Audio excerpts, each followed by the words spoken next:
सृष्टि के कण कण में ईश्वर का वास है। ये बात हम इंसानों ने सुनी तो बहुत है, पर कभी महसूस नहीं की। लेकिन इस ब्रह्मांड में कुछ ऐसी भी आत्माएं हैं जो मनुष्य के रूप में नहीं, बल्कि पशु पक्षियों के रूप में जन्म लेकर हमें भक्ति का असली पाठ पढ़ा जाती हैं। आज की ये कथा दक्षिण भारत के एक अत्यंत प्राचीन मंदिर से जुड़ी है, जहां पहाड़ों की ऊंचाइयों पर बादलों को चीरकर दो सफेद पक्षी हर रोज भगवान के दर्शन करने आते हैं। हजारों साल पुरानी मान्यता है कि ये पक्षी कोई साधारण पंछी नहीं, बल्कि सतयुग के दो महान ऋषि हैं जिन्होंने भगवान शिव की कठोर तपस्या की थी।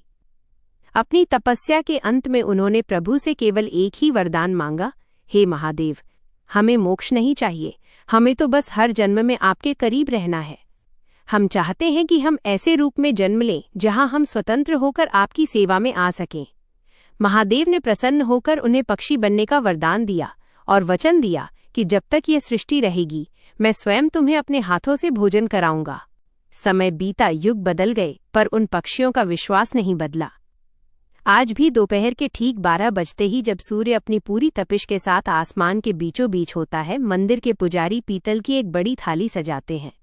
उस थाली में शुद्ध गाय का घी, ताज़ा चावल, मीठा गुड़ और सुगंधित केसर मिलाया जाता है। पुजारी इस थाली को लेकर पहाड़ की उस सबसे ऊंची चोटी पर खड़े हो जाते हैं जहां आम इंसान का पहुंचना भी मुश्किल है। नीचे हजारों भक्तों की भीड़ खड़ी होती है। सबकी आंखें नीले आसमान की ओर टिकी होती हैं। कुछ मिनटों तक सन्नाटा छाया रहता है और फिर अचानक दूर क्षितिज पर दो छोटे सफेद बिंदु दिखाई देते हैं। वे बिंदु धीरे धीरे बड़े होते हैं और तब दिखाई देते हैं दो विशाल धवल सफेद पक्षी। वे अपनी चौड़ी पंखों को फैलाए हवा के थपेड़ों को चीरते हुए नीचे उतरते हैं। कल्पना कीजिए उस दृश्य की जब वे पक्षी पुजारी के बिल्कुल पास आकर बैठ जाते हैं। उनकी आंखों में कोई डर नहीं होता, क्योंकि वे जानते हैं कि यह थाली किसी इंसान की नहीं, बल्कि उनके आराध्य देव का प्रसाद है। पुजारी बड़े प्रेम से अपने हाथों से उन्हें ग्रास खिलाते हैं। लोग बताते हैं कि ये पक्षी इतने अनुशासित हैं कि वे कभी मर्यादा नहीं लांघते। वे उतना ही खाते हैं जितना उनके प्रभु ने उनके भाग्य में लिखा है। एक बार की घटना है जब उस क्षेत्र में भयंकर चक्रवात आया था। आसमान काला पड़ गया था, बिजली कड़क रही थी और इतनी तेज बारिश थी कि बड़े बड़े पेड़ उखड़ रहे थे। मंदिर के पुजारी को लगा कि आज तो पक्षी नहीं आ पाएंगे, क्योंकि इतनी तेज हवा में उड़ना मौत को बुलावा देना था। पुजारी भारी मन से मंदिर की ढलान पर खड़े थे।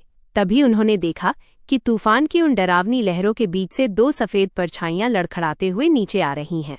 वे पक्षी बुरी तरह भीग चुके थे, ठंड से कांप रहे थे और हवा के दबाव के कारण उनके पंखों से हल्का रक्त भी रिस रहा था। लेकिन उनके भीतर जो विश्वास था वो उस तूफान से कहीं ज्यादा बड़ा था। वे पक्षी चट्टान पर गिरे। पुजारी ने दौड़कर उन्हें सहारा दिया। जैसे ही उन्होंने वो महाप्रसाद चखा, उनके शरीर में मानो बिजली दौड़ गई। उनके घाव भरने लगे और उनकी आंखों में फिर वही दिव्य चमक लौट आई। यह दृश्य देखकर वहां मौजूद हर इंसान की आंखों में आंसू आ गए। सबको समझ आ गया कि भगवान और भक्त का रिश्ता केवल सुख के दिनों का नहीं होता, वो तो उस वादे का नाम है जो तूफानों में भी नहीं टूटता। आज भी ये सिलसिला जारी है। विज्ञान कहता है कि पक्षी भोजन की तलाश में कहीं भी जा सकते हैं, लेकिन ये पक्षी हजारों मील की दूरी तय करके हर रोज ठीक उसी समय उसी पहाड़ की चोटी पर क्यों आते हैं? इसका जवाब विज्ञान के पास नहीं, केवल उस भक्त के पास है जो जानता है कि सांवरिया अपनी देहरी पर किसी को भूखा नहीं छोड़ता।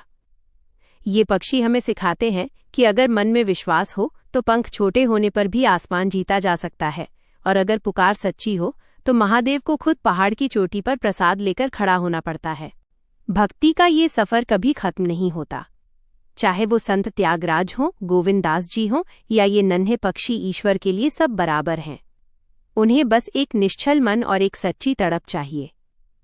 जब भी हम अपनी परेशानियों से घबराएं तो इन पक्षियों को याद करना चाहिए, जो अपने प्रभु के एक निवाले के लिए हजारों तूफानों से लड़कर हर रोज मंदिर की सीढ़ियां चढ़ते हैं। नोट: